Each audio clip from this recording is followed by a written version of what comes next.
Hey, what is going on? Welcome to this episode number 134 of Life and Lessons.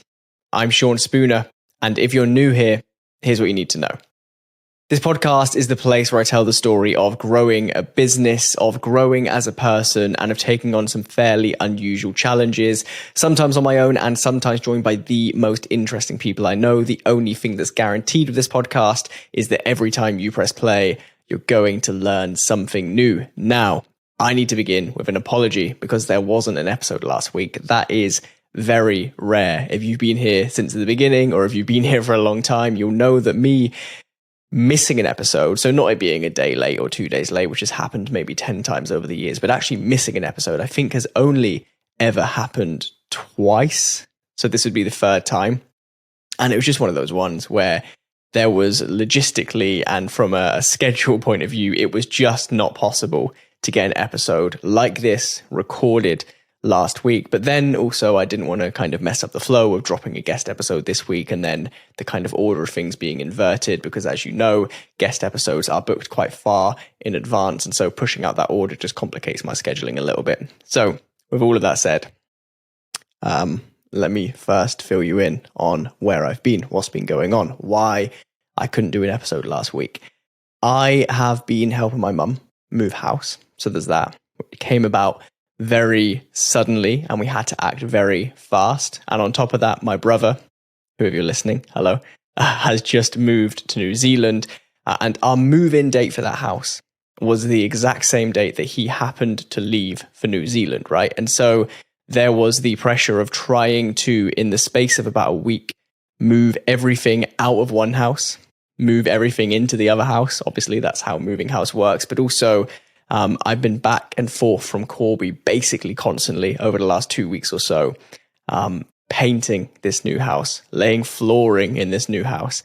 I laid something ridiculous like 300 wooden flooring panels and caused myself an injury in my wrist in the process. That was a lot of hard work.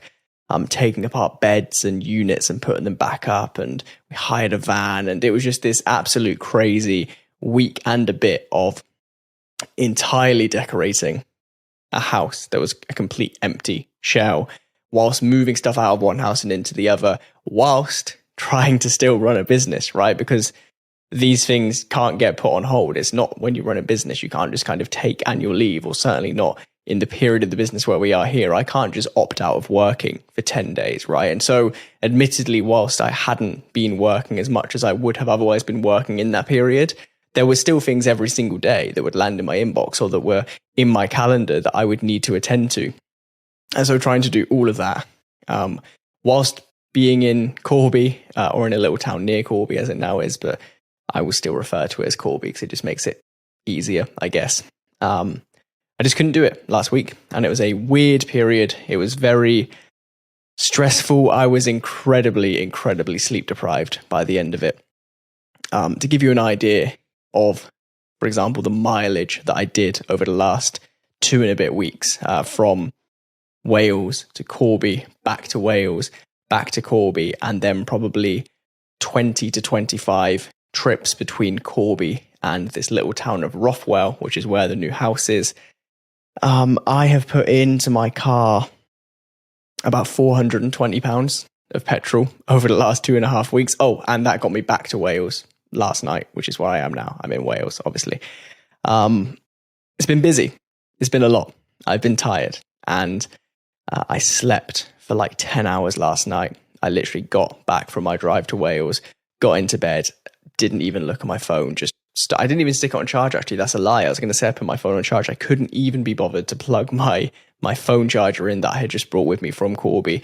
I just plonked my phone on the side, got into bed, and I slept, and I didn't set an alarm, and I woke up at maybe 9:30 this morning. And it's nice to be back. It's nice to be in the office. It's nice for there to be some structure. It's nice to know that everything in Corby is now taken care of, right? The new house looks really good. It's really suitable for my mum. All of our stuff's in there. It's fairly tidy. I'm not sure if you saw my tweet or my Instagram story, but I think my bedroom that I did looked sick. It was this horrible green, empty, cold shell a few days earlier. And I'm really happy with what I've turned that into. And then simple things like the internet is finally on there. Managed to persuade our internet service provider to bring forward their next available appointment by a number of weeks to get that going. So it's almost there. And so it's nice to be back in the office, back in Wales, and back with the headspace and also the rest that I needed to crack on with focusing on things now. Not least because, of course, as I sit here and record this right now, it is the 1st of September, and I'm not sure if you saw, but I've just put out a TikTok and a reel and a short and wherever else these bloody short videos go these days, about the fact that I think that September the 1st, or if you're listening to this on the day it comes out, September the 2nd, should be a period of your life each year, particularly in your younger years, like I'm in right now. If you want to get ahead in life, right? This might be different if you're retired, because just chill out and do what you want, right? But right now, if you're trying to get ahead in life, this period here from the beginning of September through until kind of the middle of December, or whenever you kind of stop focusing for Christmas and you have some time off and see your friends and family and do all the things that we all do at Christmas, right? This block here should be a period that you treat as like a really important self-development period, right? I called it on the TikTok, I called it self-improvement season, because that's what I think this is. And I've spoken about this a fair bit in content recently, right? The idea that between September and December, nothing happens anyway, right? So it's not like you have any summer holidays coming up. It's not like you have any big plans, because even gigs, right? Touring artists generally don't tour that much between like October and November. That period is kind of off limits. There's literally nothing to do. And then add into that things like the cost of living crisis, right? It's probably a good idea, if you can, to cut back on the things that you would otherwise spend money on that you don't enjoy that much. I'm not saying don't go to the cinema, but I'm saying if your mates invite you on a night out that will cost you £200 and a taxi home, and you're not really that keen, this period here, particularly this year, is a great time to just say no to that. Plus, it's about to get colder outside. Plus, it's about to get darker outside. Like, it's not that nice a place to be outside in the UK in October or in November, right? Where you wake up and it's dark and you get home from work and it's dark. So all of those things together mean that actually in some ways the default state, the easiest thing to do is to just focus on your goals, to focus on yourself, right? To work your job if that's what you do, to go to school or uni or college if that's what you do, to do whatever you have to do in the day that you would otherwise do. But then in those hours and hours that you will win back because you have fewer plans and because less happens at this time of year, to lean into whatever it is that you want to get better at. Because like I said in that post that I did yesterday, people think that January the 1st is the day they're going to change their lives. And I have in some ways fallen into this trap. Like, I still think that nice round dates are important. For example, 100 days into the year, I always think is a great time to review where you're at. But why not the 1st of September? Why not 122 days before January the 1st, right? Because all of the reasons I just gave you explain why now is a really useful, great time to lean into your goals. But here are some reasons why January the 1st probably isn't. You have just come off of a period like January the 1st where you have had no structure, where you've probably eaten too much, you probably drank too much, you probably haven't moved enough, you've probably had no focus on your goals, right? It is a terrible, terrible time. The beginning of January, in the middle of the winter, when it's dark and when it's cold, and when you have had no structure whatsoever for 1 or 2 weeks, to then try and get to your absolute peak state of motivation and ability and output. So rather than doing it like that and failing a few days in, I think that this period here, and it's how I'm going to be using it, let me know if you are as well, this period here should be a 120-ish day opportunity for you to really get ahead of everybody else around you when it comes to your goals, right? Whether it is people in your company vying for the same promotion that you might get next year, or if you run a business, whether it's your competitors who are going to be slowing down at this time of the year, whatever it might be, whoever you are, whatever your goals are, the people around you aren't going to be focusing right now. Everybody's on this slow slump towards Christmas, right? In a minute, there will be Halloween stuff in the shops, and then it will be bonfire night, and then it'll be Christmas, and people are going to very quickly give up on the goals that they have for this year. It's too late in the day, they will say.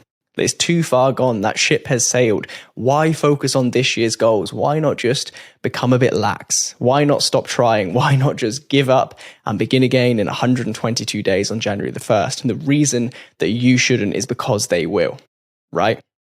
Progress is relative. You are measured in no matter what you do relative to everybody else around you, right? And it's popular these days to say, oh, it's okay, I don't really care about other people, I'm just focusing on myself. But the world measures you against other people, right? If you look at the greatest, footballer in the world, whoever you think that is, they're only the greatest because somebody came second. And that person only came second because the next became third, and so on, right? Whatever it is that you want to do, you are either explicitly or implicitly competing with those around you, competing for the same money, for the same opportunities, for the same time with people, whatever it might be. And so if you consider that whilst focusing on yourself in this period, I think that's a great excuse and a great way to push yourself forward before the end of the year in a time when nobody else will be. Now, I've picked up my phone because I have some questions to answer. If you follow me on Instagram, you would have seen over the last week or so, because I knew that this episode was coming, and because, to be honest, not a lot has happened other than painting some walls and laying a floor, I thought that I would give myself the easy option of answering some questions. So 12 have come in. Thank you if you did answer a question. I am just going to start picking at them. I'm not sure if I'll get through all 12. I'll give it my best shot. But here we go. So the first question is from Kevin. Kevin said, great episode last week with Tiago. Shows how long I've been meaning to do this for. That was 2 weeks ago now. Great episode last week with Tiago. What did you find most interesting or eye-opening from the conversation? Now, firstly, if you haven't already listened to that conversation, I highly recommend you do. Tiago Forte, founder of Forte Labs, author of Building a Second Brain, a hugely intelligent person, somebody who has created what seems like the most actionable and comprehensive way to store and make use of knowledge, right? Which is essentially the key to unlocking whatever you want in life. It was incredible to sit down with Tiago.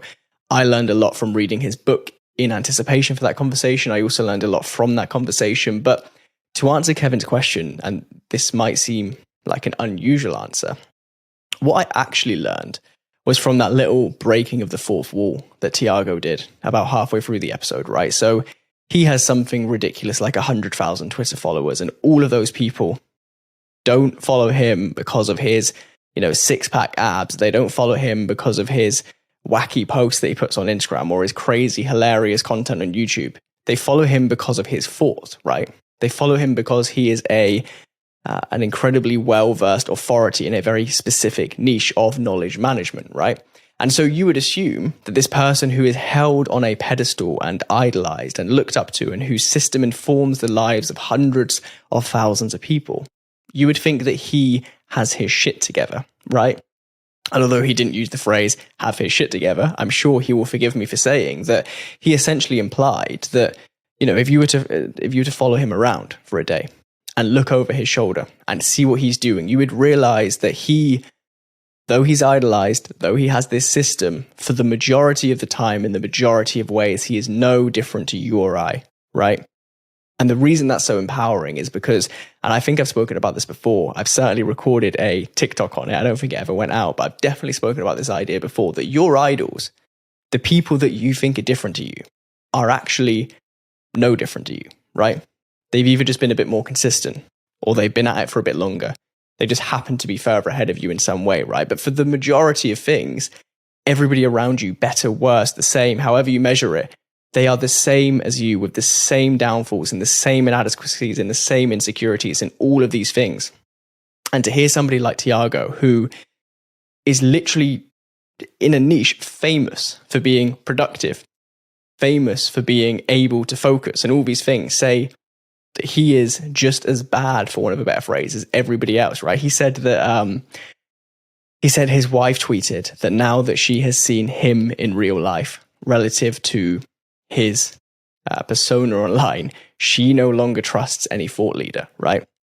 And I kind of try and break the fourth wall with this, because I realize that although it's a very, very, very small number relative to those who follow somebody like Tiago, I get messages from this podcast and I get messages from my content and I get questions from people who seem to believe that in some way I have my shit together more than they do, that I know what I'm doing more than they do. And the truth is, I don't. And I don't, right? None of us do. We are all literally the same, but it's so easy.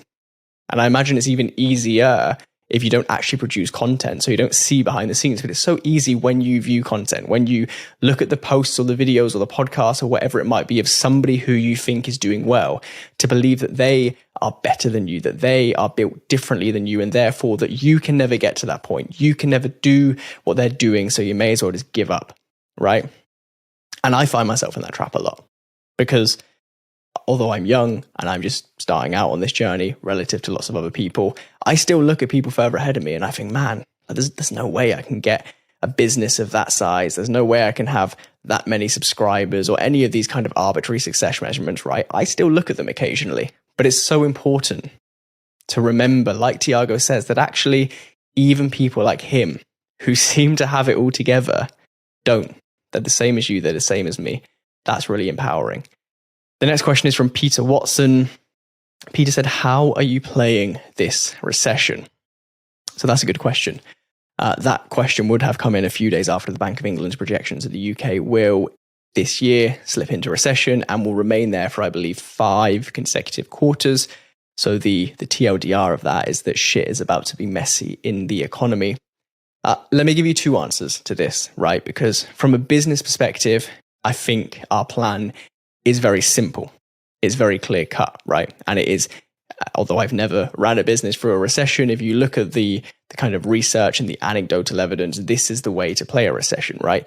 You need to make sure that your product or your service is as strong and as good and as high value as it possibly can be. Now, that doesn't mean cutting prices. That means making sure that you're delivering and over-delivering. That means making sure, particularly in a service-based business like ours, that processes are sharp and objectives are met and that you do what you say you're going to do. But then on top of that, it's about relationships, right? Business is transactional by definition, but it is far easier to build a good relationship with a person and then on the back of that work together in a more solid way than it is to keep it transactional, right? I remember I met with Catty, who now works on Third Web, but at the time he was just about to leave as a US creative director at Social Chain. And he was telling me a little bit about the inner workings of Social Chain as an agency, because of course that's something that I was very interested in, because we're an agency who aren't the size of Social Chain. Social Chain are an agency who are the size of Social Chain. So he had these kind of big agency lessons to give me. And I always remember that he said that essentially the key component, the biggest factor, in his opinion, if I'm remembering this correctly, of Social Chain's growth was incredible account management, right? It wasn't, although I'm sure their work was effective. I don't know what they're doing as a company these days. It wasn't the work, it wasn't the results. It was making sure that on a human to human level, all of their clients felt informed and in the loop and looked after and respected and all of these things. And I mean, that stuck with me prior to this period. Is absolutely going to stick with me now because I've never run a business through a recession. You know, we had COVID, but there was lots of government support there. So in some ways, actually, as business owners, we were given a favor in as much as there was lots of cash flowing around. People were making decisions. Everything was quite easy after the first few weeks. This is going to be a long and drawn out period of stagflation, right? Inflation is going to run at, if you believe this Citigroup research, 18.3%, I believe it is. And we're going to be in a recession for almost a year and a half, right? This is going to be a tough time in the economy, but you can only do your best. And I think that your best, for the most part, unless you're a products business that relies on supply chains and all of these things that are literally out of your control, particularly right now, if you're a service-based business, your best is within your control, right? Your service output is within your control. Your knowledge and how much you choose to progress your team and the insights and the research and the strategy is in your control. The relationships you build with your customers or your clients is in your control. Now, you know, I might look back on this in a year and be like, man, that's embarrassing because the recession wiped us out. But I don't foresee that happening because we're focusing on the basics. We're focusing on the fundamentals of good business on a business side and the fundamentals of good marketing on a client delivery side.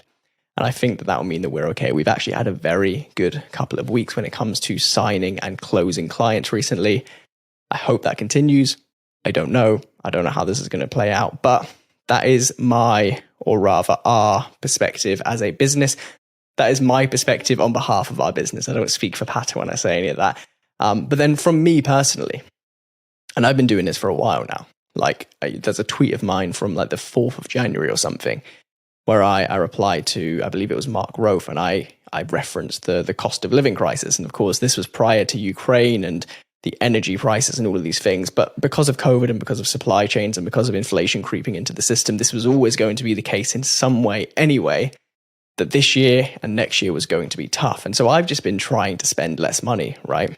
Because I'm fairly minimalistic in my approach to life anyway. I don't spend that much money. But I recognize that, particularly in a period like this, having the cash to not have to worry is basically the biggest major key there is, right? Because if you have enough money, and I'm not talking crazy amounts of money, right? You just need to do the calculations of what you need in your bank to make sure that if something were to go wrong, or if things were to slow down, or if maybe something even outside of the economy, right? If something were to happen in your life that means that you had to pull back or refocus, can you survive for a period of time, whatever period you need to feel comfortable? And if you can do that, if you can get that cash together, not only does that just make your life less potentially miserable, obviously, but it gives you the mental clarity.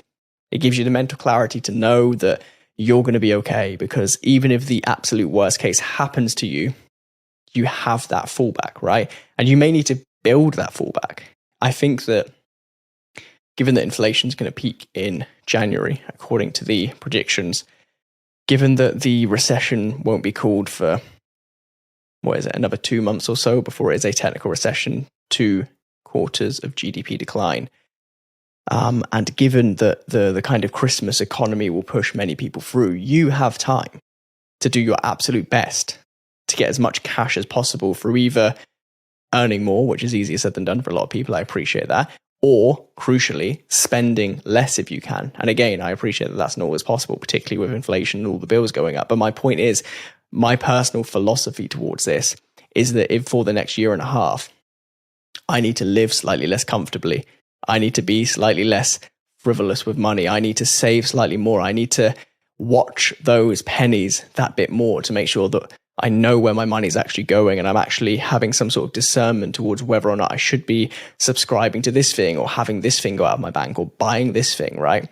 That is essentially, I think, all I can do, because earning potential isn't capped, but earning potential is slow, right? Earning potential is a lagging measure of the things you do today. They may catch up in 3 months, 6 months, a year, 2 years, depending on what skill it is you're learning or what kind of steps you're taking or whether you're closing clients. But what you can control more immediately is your outgoings. And so that is my personal, not financial advice approach to this recession. Romeo Griever asked, why don't you start trading? Forex trading. Because I have no fucking idea about Forex trading. That's why. I know Peter had me buy some Bitcoin through his compelling sales pitch in the past. And actually I did okay. I basically doubled my money and happened by chance to sell out very close towards that $64,000 top point, right? I did okay with Bitcoin by luck, by nothing else. But I don't understand Forex, right? I know the pound is at a record low today since 2016. I know that because we had to quote a client in the US and decide whether to quote it in USD or pounds. I know that the euro and the dollar are basically level pegging right now. That is all I know about foreign currency exchange. I have no desire to learn more about it. I don't think that learning Forex right now, with everything I have going on in life, is the best use of my time, is the best potential upside of any money I do have, money that I put into things. It's just not something that I'm interested in. The same goes with stocks and shares. I currently hold no shares in any business. I have no Bitcoin, I have no crypto, I have no NFTs, I have no foreign currency. I have nothing. So there we go. Shannon asked, when do you come into the Toon? And I believe by the Toon, she means Sunderland or Newcastle, which is where she lives. Funnily enough, in November, I am in South Shields, which is near Newcastle, I believe, because I am going to have a conversation for this podcast with Paul Mort, author of Paul Mort Will Save Your Life. I believe that's what his book's called, and just all round very interesting guy of the internet. He has invited me up to South Shields to record in their studio, which is very exciting. So in November, that is when I'll be in tune, and I'll probably pop across and see the 2 or 3 people I know in Sunderland and Newcastle whilst I'm there and make a little week out of it. David McIntosh has given me 3 absolute bangers of questions. If you haven't already, by the way, go and listen to David's podcast, the Development by David podcast. I speak about him a lot on here. It's a great podcast. He's a great guy. Definitely go and listen to it. So he says, what is a recent goal you've ticked off, and what was the main driver that allowed it? God. I wish I didn't read that one out loud straight away, because I don't know an answer to that yet. And this could be an awkward 60 seconds of me thinking out loud. What is a goal that I have ticked off? You know what? Actually, I was thinking business. I was thinking money moves. But actually, let's talk for a moment about that house that my mum just moved into, because I won't go into any details as to why she needed to move. But there was a health-related reason why she just couldn't remain in the house that she was currently in.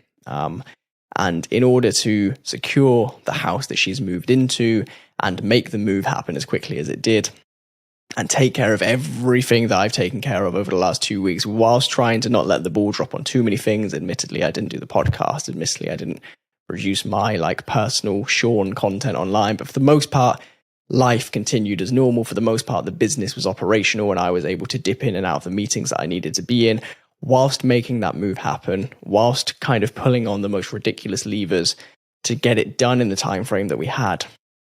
To make sure that right now, as I sit here and record this, my mum is in a house which is far more suitable for her needs, right? A place where she will be far more comfortable and be able to live a far better life.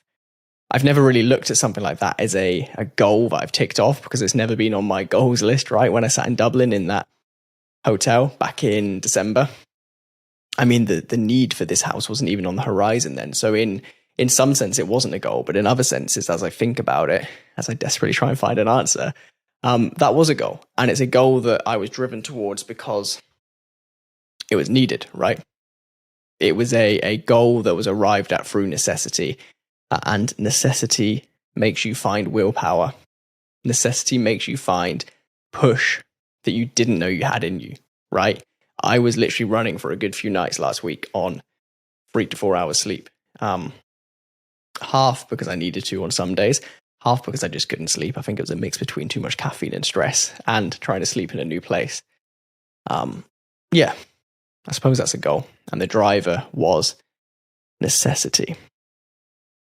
And then Hallie asked the same question, actually, what is the biggest goal you've achieved this year so far?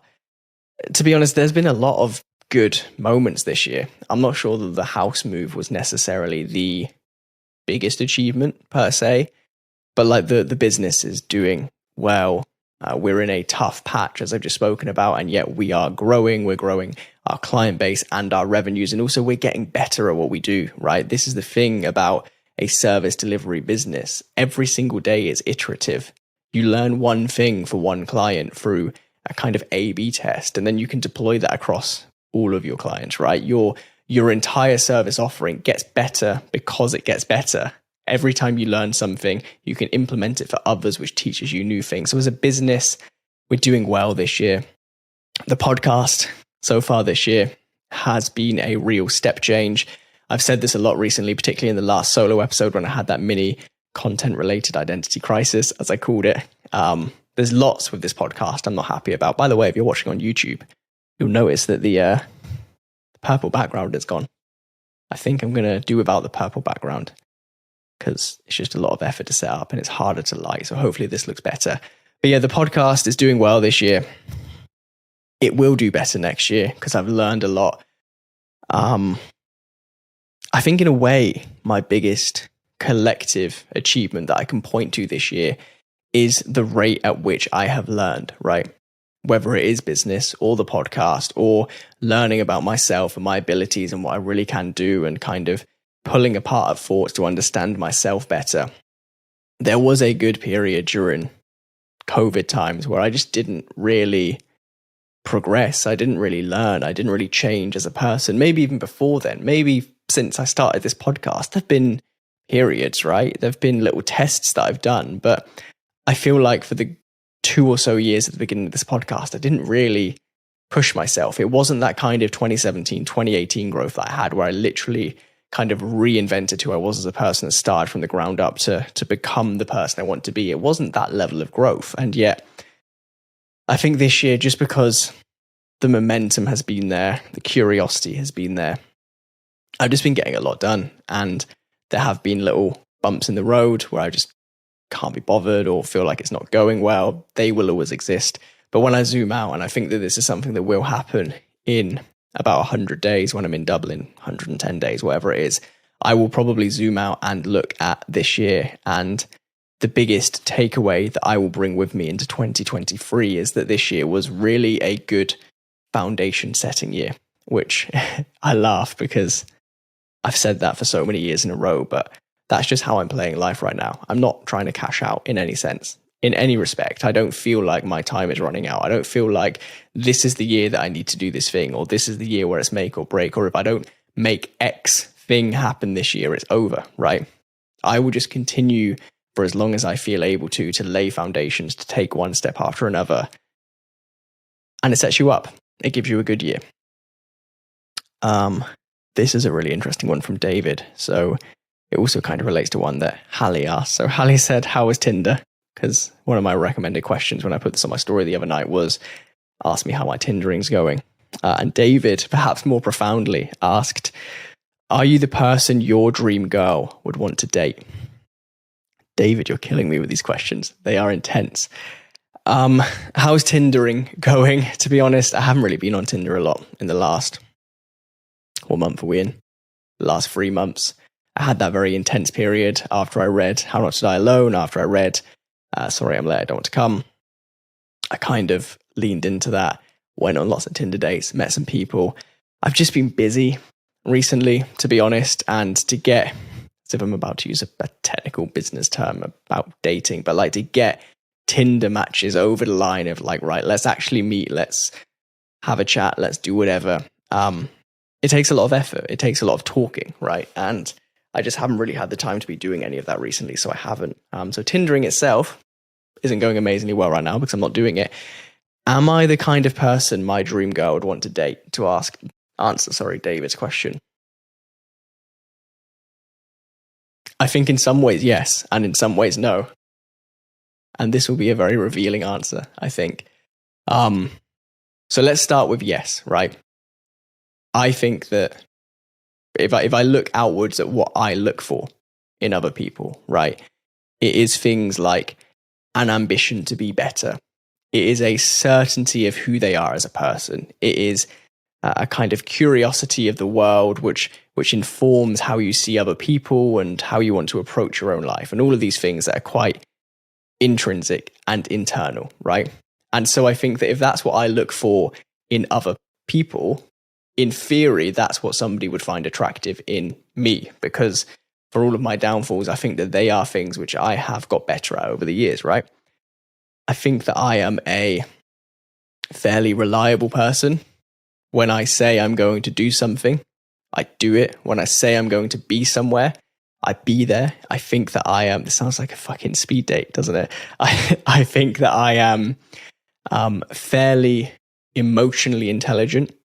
I think that I have the ability to understand when somebody is feeling a certain way so that they don't need to proactively begin a conversation. I can almost sense it in some ways. And also, I think that through even things that seem really unrelated, like my dad's illness and having to approach conversations very carefully to understand, or rather to unlock conversations without kind of bowling into them and making people feel uncomfortable. I think all of those traits that life has so far taught me, I think, and I could be wrong, make me somebody that would be attractive to that dream girl. However, there are also, and I say this with such self-awareness because this has played out many times over the years, there are also things that make me incredibly hard to date, right? Because I'm fucking busy. And although a few weeks ago I said, oh, I use busyness as an excuse, that's true in the beginning. But when I'm really talking to someone, there genuinely are days and even weeks where I just don't really get around to replying. And that's not fair. And like, I would not want that for me. So how can I expect somebody else to just kind of put their life on hold for 4 days while Sean does that work thing, right?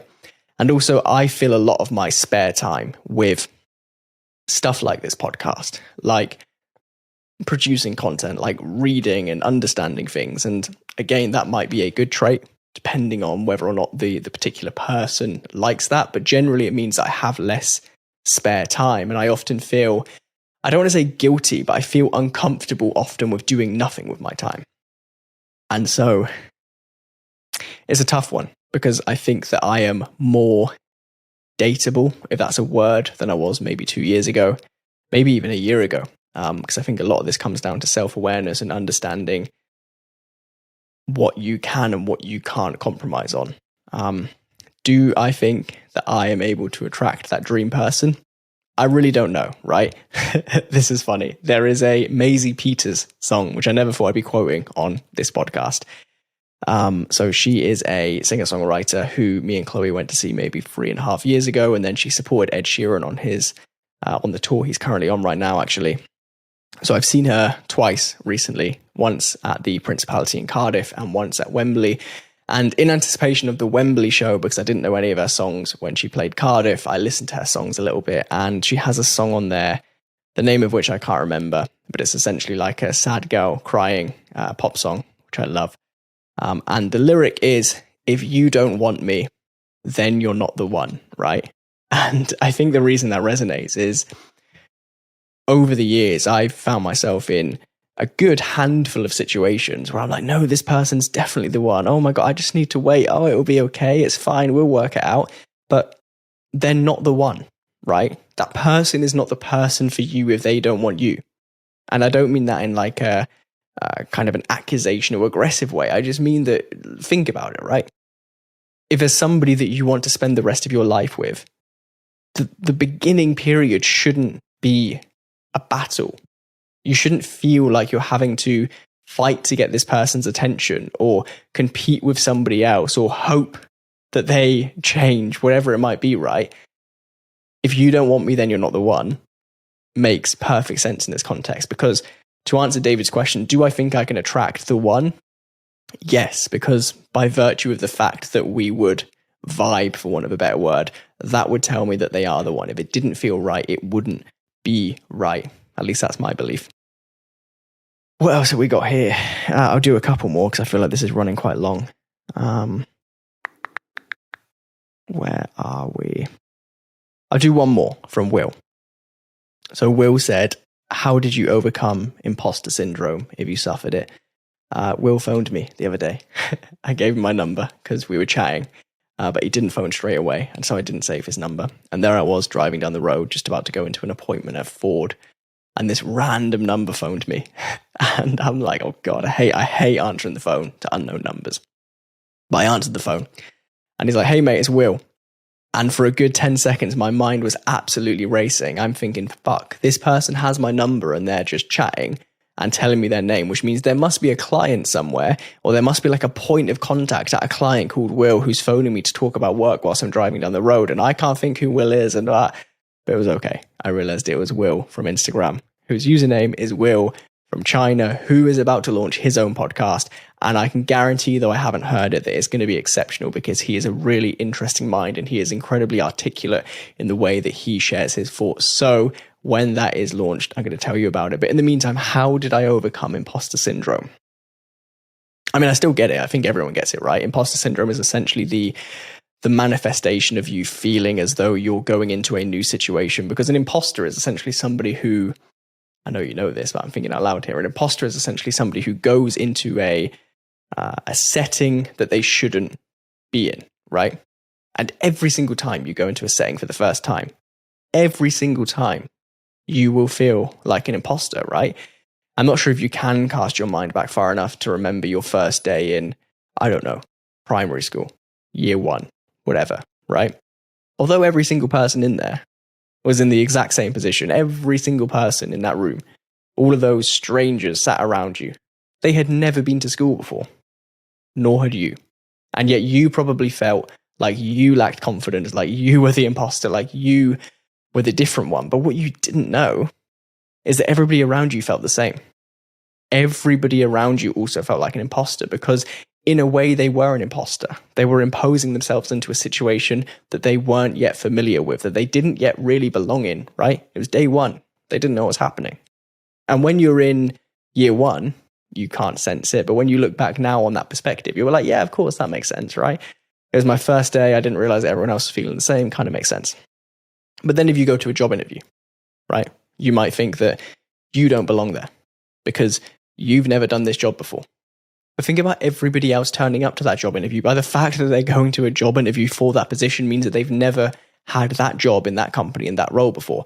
They are all in some way imposters, right? The first time you get on stage to speak, maybe the 10th time you get on stage to speak, because the audience is different, the context has shifted slightly. You might feel like you don't belong there. You might feel like you're faking it on that stage, because in some ways, again, you are, right? I mean, you're literally in a position that you haven't been before, and you feel as though you shouldn't be there because you haven't done it before, and so you don't know how this works. And we as humans, we hate uncertainty. And so I think that the only way to overcome imposter syndrome, the only way to build real confidence, as I speak about so much on this podcast, is to do it over and over and over again. The other day, by chance, I hit play on episode 1 of this podcast just to see what it was like. And it was fucking dreadful. It was terrible. I sit in this exact spot where I am right now, and I say something like, right, I'm just going to get started, because if I don't, then I'll never get started.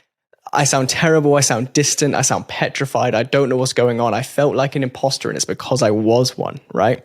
I had never done that before. I had no right to hit play, or rather hit record on that microphone.